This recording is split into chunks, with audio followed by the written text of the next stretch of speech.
Hi, I'm Jim Cook, and you're watching Reel-LIIFE. I'm with. I'm Mike Makowsky. I am the producer of three short films in the festival: The Anniversary, Daytona, and Open 24 Hours, and the writer of Open 24 Hours.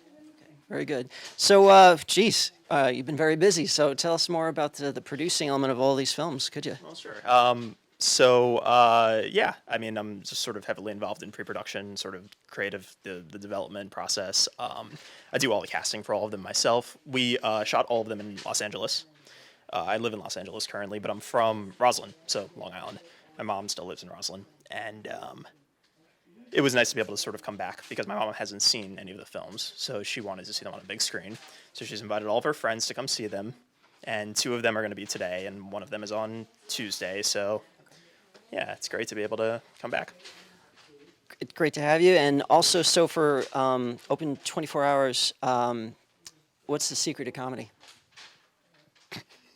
See, I didn't even know we were making a comedy. Really? I'm sorry. Really? Maybe I wrote it as more of a thriller. No, that's not true. It's just what I tell people.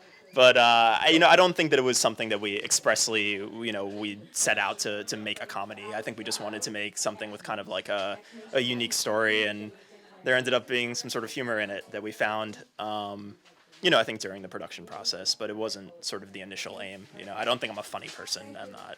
Okay. I just thought the some of the performances in that particular film really stood out for me, and there's I'm not going to give No, anything. we're definitely marketed as a comedy now. It's I just gotta say I just thought it was very ingenious, the location, what have you. How'd you land that location? This was the only film where we ever had a location scout because it was impossible with LA. I mean, it is the hardest to find locations, especially sort of cheap or free locations. And the sort of setting called for a convenience store in the middle of nowhere, kind of like Twin Peaks vibe.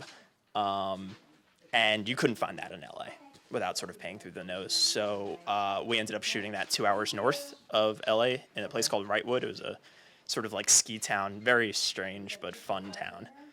Yeah, it was a two night shoot.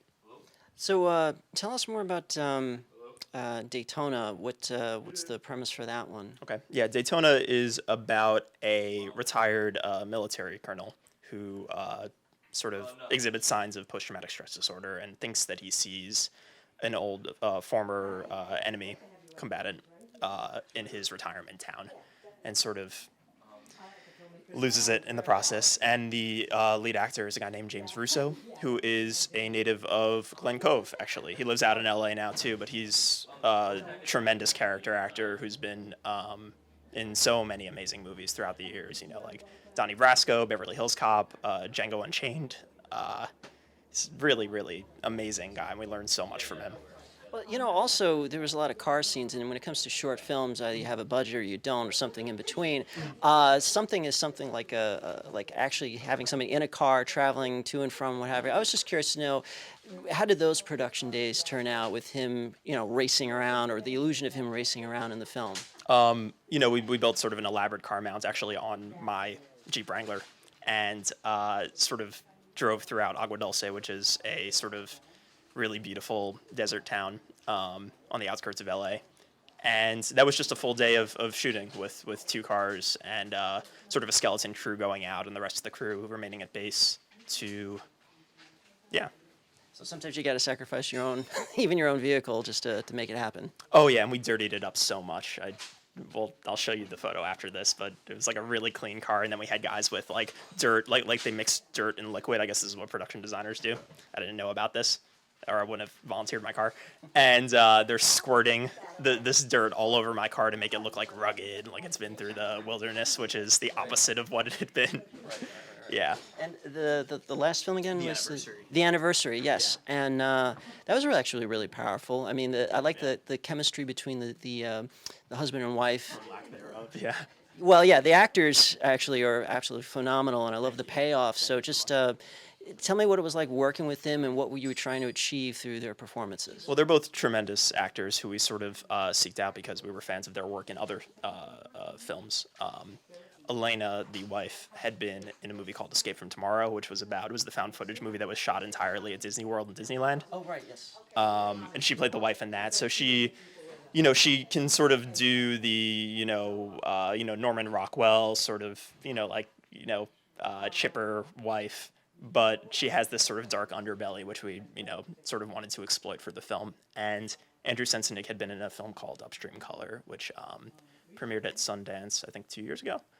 And he's just a very, very talented character actor out of Texas who came up to LA to work with us because he really liked the script and he's awesome.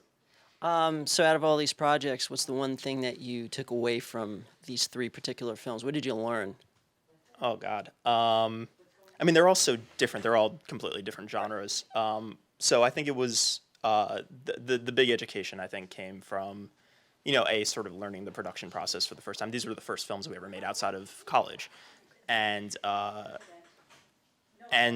think it was just awesome to be able to see how the different genres operated and potential pitfalls and if we made mistakes, how to learn from them next time. And yeah. So it's just overall just a great big experience, and you just kind of grew from it. It's the most tremendous thing ever, yeah, for us, and to be able to come back here and present the film in my hometown is it means a ton to me and to my parents. And So what else are you going to be doing here at Life? Are you networking? How's that going? Are you attending anything? this is the first event I've attended because I flew in yesterday. I got in last night, but I am going to be participating in the filmmaker breakfast panel. Yes. I guess on Sunday with I think 4 or 5 other filmmakers, and we're going to be, I guess, talking about the perils of production and movie making, and it's going to be a fun time, I'm sure. Yeah, I'm looking forward to hearing more insights about your film and everybody else's as well. Thank you so much. Thank you for coming here. Thank you for choosing Life. Appreciate it. All right, back to you.